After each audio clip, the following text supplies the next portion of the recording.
उद्योग टीवी, उद्योग क्रांति लाए उद्योग टीवी। मेरे प्रिय आत्मन, आपके हृदय में विराजमान प्रभु को मैं प्रणाम करता हूँ। आज मैं मानस के अमृत कुंड से कुछ बूंदें आपके लिए लेकर उपस्थित हुआ हूँ। एक बार सब मिलकर बोलेंगे, श्री राम जय राम जय जय राम, श्री राम जय राम जय जय राम, श्री राम जय राम जय जय राम, श्री राम जय राम जय जय राम, जय राम जय राम जय जय राम, जय राम जय राम जय जय राम। आइए रामायण जी को प्रणाम करते हुए मंथन करें, आखिर क्या है रामायण। सुनिए एक छोटी सी लघु कथा। एक रात की बात है, माता कौशल्या अपने महल में सो रही थी तो उन्हें छत पर किसी के चलने की आहट सुनाई दी। नींद खुल गई, पूछा कौन है। मालूम पड़ा श्रुति कीर्ति जी हैं। नीचे बुलाया गया। श्रुति कीर्ति जो सबसे छोटी बहू है आई और चरणों में प्रणाम कर खड़ी रह गई। माता कौशल्या ने पूछा, श्रुति इतनी रात को छत पर क्या कर रही हो बिटिया, क्या नींद नहीं आ रही है? शत्रुघ्न कहाँ है? श्रुति कीर्ति की तो आंखें भर आई, माँ की छाती से चिपटी, गोद में सिमट गई। बोली, माँ उन्हें तो देखे हुए 13 वर्ष से अधिक गुजर गए। कौशल्या जी का हृदय कांप कर झटपटा गया। तुरंत आवाज लगाई, सेवक दौड़े आए। आधी रात पाल की तैयार हुई, आज शत्रुघ्न की खोज होगी। माँ चली। आपको मालूम है शत्रुघ्न जी कहाँ मिले? अयोध्या के इस दरवाजे के बाहर भरत जी नंदी ग्राम में तपस्वी होकर रहते थे। उसी दरवाजे के भीतर एक पत्थर की शिला पर अपनी बाह का तकिया बनाकर लेटे हुए मिले वो शत्रुघ्न। माँ सिरहाने बैठ गई, बालों में हाथ फिराया तो शत्रुघ्न ने आंखें खोली। माँ उठे, चरणों में गिरे। माँ आपने क्यों कष्ट किया, मुझे बुलवा लिया होता। माँ ने कहा, शत्रुघ्न यहाँ क्यों? शत्रुघ्न की रुलाई फूट पड़ी।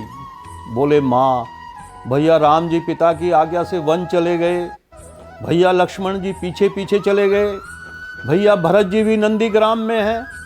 क्या ये महल, ये रथ, ये राशि, वस्त्र, शस्त्र विधाता ने मेरे लिए ही बनाए हैं? माता कौशल्या निरुत्तर रह गई। देखो क्या है ये राम कथा, ये भोग की नहीं त्याग की कथा है। यहाँ त्याग की प्रतियोगिता चल रही है और सभी प्रथम है, कोई पीछे नहीं रहा। चारों भाइयों का प्रेम और त्याग एक दूसरे के प्रति अद्भुत, अभिनव, अलौकिक है। रामायण जीवन जीने की सबसे उत्तम शिक्षा देती है। भगवान राम को 14 वर्ष का वनवास हुआ तो माँ सीता ने भी सहर्ष वनवास स्वीकार कर लिया। बचपन से ही बड़े भाई की सेवा में रहने वाले लखन कैसे राम जी से दूर हो जाते? माता सुमित्रा से तो उन्होंने आज्ञा ले ली वन जाने की, परंतु जब पत्नी उर्मिला के कक्ष की ओर बढ़ रहे थे तो सोच रहे थे कि माँ ने तो आज्ञा दे दी, परंतु उर्मिला को कैसे समझाऊंगा, क्या कहूँगा। यही सोच विचार करके लक्ष्मण जी जैसे ही अपने कक्ष में पहुँचे तो देखा कि उर्मिला जी आरती का थाल लेकर स्वागत के लिए खड़ी थी और बोली, आप मेरी चिंता छोड़ दें, प्रभु की सेवा में जाइए, मैं आपको नहीं रोकूंगी। मेरे कारण सेवा में कोई बाधा न आए, इसलिए साथ जाने की जिद भी नहीं करूंगी। लक्ष्मण जी को कहने में संकोच हो रहा था, परंतु कुछ कहने से पहले ही उर्मिला ने उन्हें संकोच से बाहर निकाल दिया। वास्तव में यही पत्नी का धर्म है, संकोच में पड़े उससे पहले ही पत्नी उसके मन की बात जानकर उसे संकोच से बाहर कर दे। लक्ष्मण जी चले गए, परंतु 14 वर्ष तक उर्मिला ने एक तपस्विनी की भांति कठोर तप किया। वन में भैया की सेवा में लक्ष्मण जी कभी सोए नहीं, परंतु उर्मिला ने भी अपने महलों के द्वार कभी बंद नहीं किए और सारी रात जाग जाग कर उस दीपक की लौ को बुझने नहीं दिया। मेघनाद से युद्ध करते हुए जब लक्ष्मण को शक्ति लग जाती है और हनुमान जी उनके लिए संजीवनी लेकर के लौट रहे होते हैं तो बीच में अयोध्या में भरत जी राक्षस समझकर उन्हें बाण मारते हैं और हनुमान जी गिर जाते हैं। तब हनुमान जी सारा वृत्तांत सुनाते हैं कि सीता जी को रावण ले गया, लक्ष्मण जी मूर्छित हैं, उनका जीवन खतरे में है। यह सुनते ही कौशल्या जी कहती हैं, राम को कहना लक्ष्मण के बिना अयोध्या में पैर ना रखे। वन में ही रहे। माता सुमित्रा कहती हैं, राम की कोई बात नहीं, अभी शत्रुघ्न है, मैं उसे भेज दूंगी। दोनों पुत्र राम सेवा के लिए ही तो जन्मे हैं। माताओं का प्रेम देखकर हनुमान की आंखों में अश्रुधारा बह थी, परंतु जब उन्होंने उर्मिला जी की ओर देखा तो सोचने लगे कि ये क्यों एकदम शांत खड़ी हैं। क्या अपने पति के प्राणों की इन्हें कोई चिंता नहीं?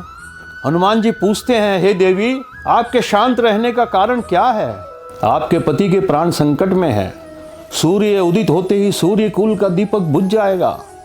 उर्मिला जी का उत्तर सुनकर तीनों लोकों का कोई भी प्राणी उनकी वंदना किए बिना नहीं रह पाएगा। वे बोली, मेरा दीपक संकट में नहीं है, वो कभी बुझ ही नहीं सकता। रही सूर्योदय की बात, तो आप चाहें तो कुछ दिन अयोध्या में विश्राम करके देख लीजिए, क्योंकि आपके वहां पहुंचे बिना सूर्य उदय तो हो ही नहीं सकता। आपने कहा, प्रभु श्री राम मेरे पति को अपनी गोद में लेकर बैठे हैं। जब योगेश्वर राम की गोदी में बैठा हो, काल उसे छू नहीं सकता। यह तो वो दोनों लीला कर रहे हैं। मेरे पति जब से वन में गए हैं तब से सोए नहीं हैं। उन्होंने न सोने का प्रण लिया था, इसलिए वे थोड़ी देर विश्राम कर रहे हैं, और जब भगवान की गोद मिल गई तो थोड़ा विश्राम ज़्यादा हो गया। वे उठ जाएंगे, और शक्ति मेरे पति को लगी ही नहीं, शक्ति तो राम जी को लगी है। मेरे पति की हर श्वास में राम है, हर धड़कन में राम है, उनके रोम रोम में राम है, उनके खून की बूंद बूंद में राम है, और जब उनके शरीर और आत्मा में है ही सिर्फ राम, तो शक्ति राम जी को ही लगी, दर्द राम जी को ही हो रहा है। इसलिए हनुमान जी आप निश्चिंत होके जाएं, सूर्य उदित नहीं होगा। राम राज्य की नींव जनक की बेटियां थी, कभी सीता तो कभी उर्मिला तो कभी श्रुति कीर्ति। भगवान राम ने तो केवल राम राज्य का कलश स्थापित किया था, परंतु वास्तव में राम राज्य इन सब के प्रेम, त्याग, समर्पण और बलिदान से आया। ये राम राज्य ऐसे ही राम राज्य नहीं बन गया था, इन सब के अंदर पूरे राम परिवार के बलिदानों की आभा शामिल थी। आइए प्रभु का स्मरण करें। हरे रामा रामा रामा हरे हरे, हरे रामा रामा रामा हरे हरे, हरे रामा रामा रामा हरे हरे, हरे रामा रामा रामा हरे हरे, हरे कृष्णा कृष्णा कृष्णा हरे हरे, हरे कृष्णा कृष्णा कृष्णा हरे हरे, हरे कृष्णा कृष्णा कृष्णा हरे हरे, हरे कृष्णा कृष्णा कृष्णा हरे हरे। बोल श्री गुरु रामचंद्र भगवान की जय। उद्योग क्रांति लाए उद्योग टीवी, उद्योग क्रांति लाए उद्योग टीवी।